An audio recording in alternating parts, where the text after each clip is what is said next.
There's no feeling more intense than starting over. If you deleted your homework the day before it was due, as I have, or if you left your wallet at home and you have to go back after spending an hour in the commute. If you won some money at the casino and then put all your winnings on red but it came up black. If you got your best shirt dry cleaned before a wedding and then immediately dropped food on it. If you won an argument with a friend and then later discovered that they just returned to their original view. Starting over is harder than starting up. If you're not ready for that, like if you've already had a bad day, then what you're about to go through might be too much. Feel free to go away and come back. I'll be here. All right, thanks for coming with me on this trip. I'll understand if you have to take a break at any point. Just find a safe place to stop and quit the game. Don't worry, I'll save your progress, always, even your mistakes. This game is a homage to a free game that came out in 2002, titled Sexy Hiking. The author of that game was Jazzuo, a mysterious Czech designer who was known at the time as the father of B games. And B games are rough assemblages of found objects. Designers slap them together very quickly and freely, and they're often too rough and unfriendly to gain much of a following. They're built more for the joy of building them than as polished products.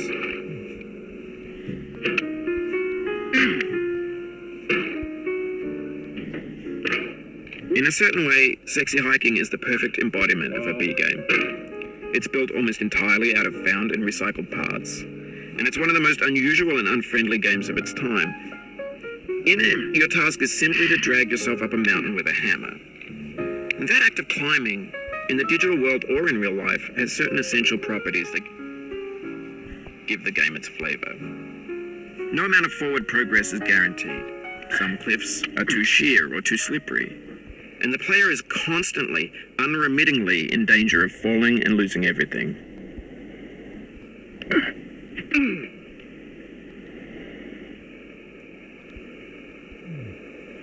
Anyway, when you start Sexy Hiking, you're standing next to this dead tree that blocks the way to the entire rest of the game. It might take you an hour to get over that tree, and a lot of people never go past it. You prod and you poke at it, exploring the limits of your reach and your strength, trying to find a way up and over.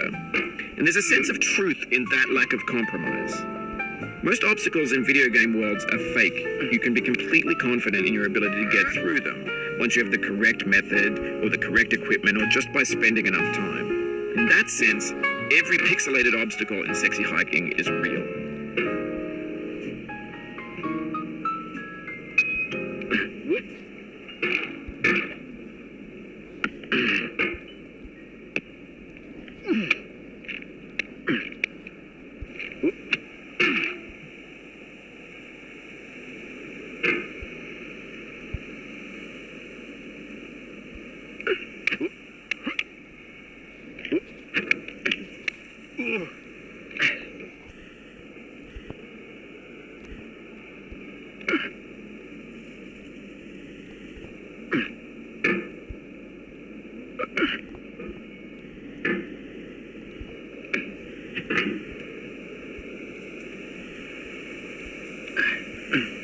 The obstacles in Sexy Hiking are unyielding, and that makes the game uniquely frustrating.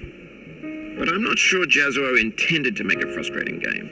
The frustration is just essential to the act of climbing, and it's authentic to the process of building a game about climbing. A funny thing happened to me as I was building this mountain. I'd have an idea for a new obstacle, and I'd build it, test it, and it would usually turn out to be unreasonably hard. But I couldn't bring myself to make it easier. It already felt like my inability to get past the new obstacle was my fault as a player rather than as a builder. Imaginary mountains build themselves from our efforts to climb them, and it's our repeated attempts to reach the summit that turns those mountains into something real.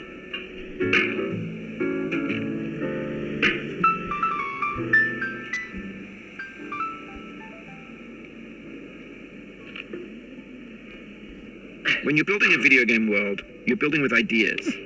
And that can be like working with quickset cement.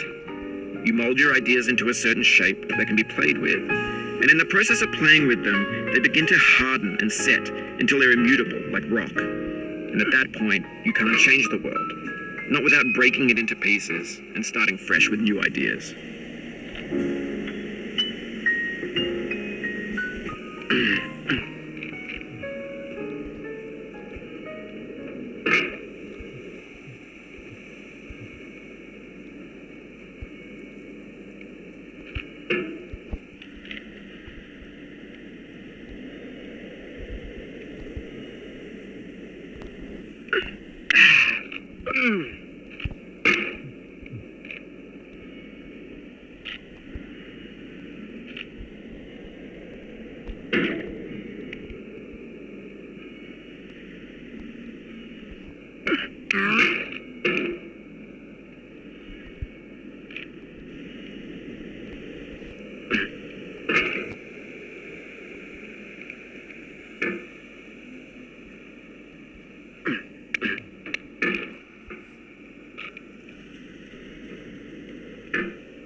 You've done this part before. You know it's possible.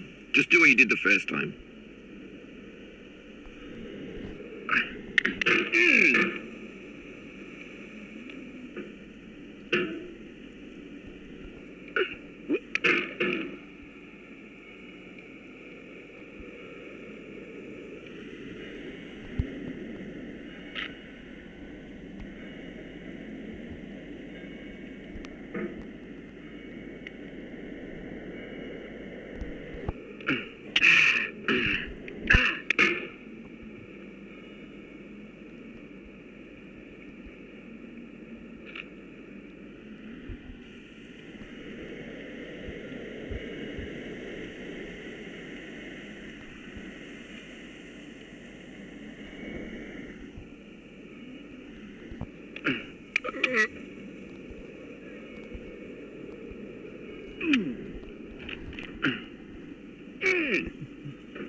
For years now, people have been predicting that games would soon be made out of prefabricated objects, bought in a store and assembled into a world. And for the most part, that hasn't happened, because the objects in the stores are trash. I don't mean they look bad or that they're badly made, although a lot of them are. I mean they're trash in the way that food becomes trash as soon as you put it in the sink. Things are made to be consumed and used in a certain context. And once the moment is gone, they transform into garbage. In the context of technology, those moments pass by in seconds. Over time, we've poured more and more refuse into this vast digital landfill that we call the internet. It now vastly outnumbers and outweighs the things that are fresh